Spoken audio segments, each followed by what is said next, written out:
நீங்கள் day to day லைஃப்பில் எடுக்கிற டெசிஷனுக்கு பின்னாடி இருக்கிற டார்க் சீக்ரெட் என்ன அப்படின்னு தெரியுமா? வணக்கம் மக்களே, உங்கள்கிட்ட ஒரு கேள்வியோட இந்த வீடியோவை ஆரம்பிக்கிறேன்.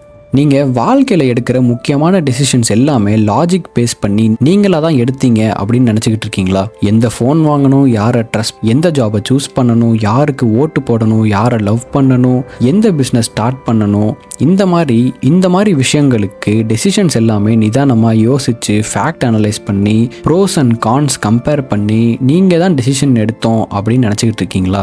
ஆனால் psychology, neuro science, behavioural economics இந்த 3 ஃபீல்டும் பல வருஷங்கள் ஸ்டடி பண்ணி கண்டுபிடிச்ச ஒரு அன்கம்ஃபர்டபுளான உண்மை ஒன்று இருக்கு. அதை கேட்டிங்கன்னா நீங்க ரொம்பவே ஷாக் ஆயிடுவீங்க. அது என்ன அப்படின்னா, அதை கேட்கறதுக்கு முன்னாடி மறக்காம பெட்டர் ஃபினான்ஸ் தமிழை சப்ஸ்கிரைப் பண்ணிட்டு நம்ம ஜர்னியில் ஜாயின் பண்ணிக்கோங்க. ஸோ இந்த மாதிரி வீடியோஸ் எல்லாம் டெய்லி ஷார்ப்பாக 7 மணி ஈவினிங்க்கு அப்லோட் பண்ணுவேன். ஸோ மறக்காம மிஸ் பண்ணாம பார்க்கலாம். மனிதர்கள் முதல்ல டெசிஷன் எடுக்கிறாங்க, அதுக்கப்புறம் தான் அதுக்கான ரீசன்ஸ் தேடுறாங்க. கேட்குறதுக்கே ஆடாக இருக்குல்ல?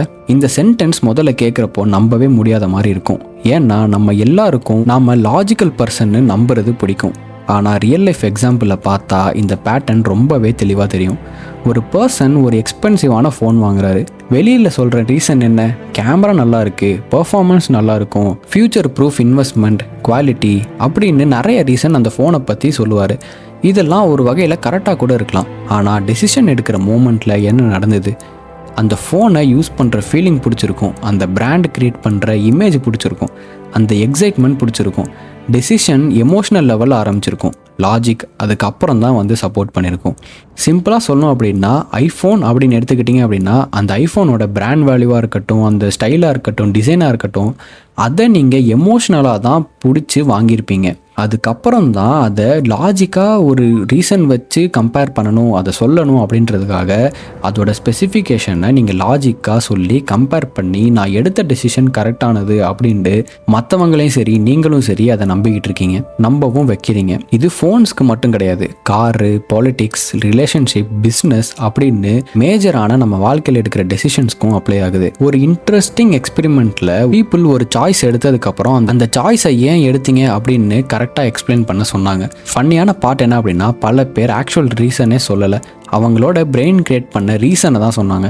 அதாவது டெசிஷன் வந்த பிறகு எக்ஸ்பிளனேஷன் கிரியேட் பண்ணப்பட்டிருக்கு. இதை கேட்குறப்போ கொஞ்சம் ஸ்கேரியாக இருக்கலாம். ஏன்னா நம்ம சாய்ஸ் நம்ம கண்ட்ரோலில் இருக்குன்னு நம்பிக்கிட்டு இருக்கோம். ஆனால் பல நேரம் emotions, habits, environment, social influence, fear, desires இது எல்லாமே சேர்ந்து தான் நம்ம டெசிஷனை இன்ஃப்ளூயன்ஸ் பண்ணி முடிச்சிருக்கோம். அதுக்கப்புறம் தான் நம்ம லாஜிக்காக இது சரியான டெசிஷன்ஸ் தானா அப்படின்றத நம்ம கம்பேர் பண்ணி தெரிஞ்சுக்குவோம். இதனால தான் 2 இன்டெலிஜென்ட் பீப்புள் ஒரே ஃபேக்டை பார்த்தும் கம்ப்ளீட்லி ஆப்போசிட் கன்க்ளூஷனுக்கு போக முடியும். ஏன்னா ஃபேக்ட்ஸ் மட்டுமே டெசிஷன்ஸ் எடுக்காது. இமோஷன்ஸ் ஃபேக்டை எப்படி இன்டர்பிரட் பண்ணணும் அப்படின்றத தான் இன்ஃப்ளூயன்ஸ் பண்ணும். ஒரு ஃபேக்ட் உங்களுக்கு பிடிக்காம இருந்துச்சு அப்படின்னா, இமோஷ்னலாக அந்த விஷயம் உங்களுக்கு பிடிச்சிருந்துச்சு அப்படின்னா, இமோஷ்னலாக நீங்கள் அந்த ஃபேக்டை டிஸ்குவாலிஃபை பண்ணி இமோஷனலாக நீங்கள் அதை டெசிஷன் எடுக்கணும் அப்படின்னு தான் ஆசைப்படுவீங்க. ஆனால் மக்களே, இங்கே தான் ஸ்டோரி இன்னும் டார்க்காக போக ஆரம்பிக்குது.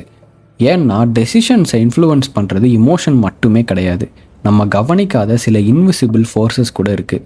அதை செகண்ட் செக்ஷனில் பார்ப்போம். அந்த இன்விசிபிள் ஃபோர்ஸ் நம்ம டே டு டே லைஃப்பில் நடந்துக்கிட்டே இருக்குது. இப்போ வீடியோவை கண்டினியூ பண்ணி பாருங்கள். அந்த செக்ஷன் 2ல் அந்த விஷயத்தை பற்றி பார்ப்போம். செக்ஷன் 2ல் உங்கள் டெசிஷன்ஸை யாரோ இன்ஃப்ளூயன்ஸ் பண்ணிகிட்டு இருக்காங்களா அப்படின்றத பற்றி தான் பார்க்க போகிறோம். இப்போ வரைக்கும் ஒரு விஷயம் உங்களுக்கு கண்டிப்பாக புரிஞ்சிருக்கும். நம்ம எடுக்கிற டெசிஷன்ஸ் எல்லாமே பியூர் லாஜிக்லேருந்து வராது.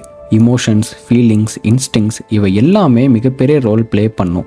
ஆனால் இங்கே இன்னும் இன்ட்ரெஸ்டிங்கான ஒரு கொஷின் இருக்குது. அந்த எமோஷனை ஷேப் பண்ணுறது யார் அப்படின்னு என்னைக்காவது யோசிச்சிருக்கீங்களா? ஒரு நிமிஷம் யோசிச்சு பாருங்கள். ஒரு பிராண்ட் ஏன் பில்லியன்ஸ் ஆஃப் டாலர்ஸ் செலவு பண்ணி அட்வர்டைஸ்மெண்ட் போடுது? ஒரு பொலிட்டிக்கல் கேம்பெயின் எதுக்கு தொடர்ந்து ரிப்பீட்டட் மெசேஜஸை கொடுக்குது?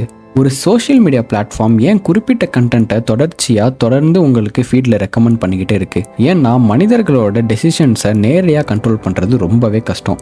இப்போ நான் நேராக உங்கள்கிட்ட இந்த வீடியோவை பாருங்கள் அப்படின்னு சொன்னால் நீங்கள் கண்டிப்பாக ஸ்கிப் பண்ணிட்டு போயிடுவீங்க. ஆனால் இதே இந்த வீடியோவை பார்த்தா உங்களுக்கு இந்த மாதிரி ப்ராஃபிட் கிடைக்கும், இந்த மாதிரி நல்லது கிடைக்கும், இந்த மாதிரி டேட்டா அனலைஸ் பண்ண உங்களுக்கு இன்ஃபர்மேஷன் கிடைக்கும் அப்படின்ட்டு உங்களோட ஆசைகளை தூண்டுற விதமாக நான் இந்த வீடியோவை உங்கள்கிட்ட கொண்டு வந்து சேர்க்குறேன் அப்படின்னா கண்டிப்பாக நீங்கள் ஒரு 2 நிமிஷமாவது இந்த வீடியோவை பார்ப்பீங்க. ஒரு கியூரியாசிட்டி மூலமாக இதை கண்டிப்பாக பார்ப்பீங்க. அதே மாதிரி தான் எல்லாமே நடக்குது. ஏன்னா மனிதர்களோட டெசிஷனை நேரடியாக கண்ட்ரோல் பண்ணுறது கஷ்டம்னு சொன்ன மாதிரி அவங்களோட பர்செப்ஷனை இன்ஃப்ளூயன்ஸ் பண்ணுறது ரொம்பவே ஈஸி. பர்செப்ஷனை இன்ஃப்ளூயன்ஸ் பண்ணிட்டோம் அப்படின்னா, அவங்களோட சிந்திக்கும் திறனை நம்ம இன்ஃப்ளூயன்ஸ் பண்ணிட்டோம் அப்படின்னா டெசிஷன்ஸ் நேச்சுரலாக ஃபாலோ ஆகும். இதுதான் ஒரு டார்க்கான சீக்ரெட்.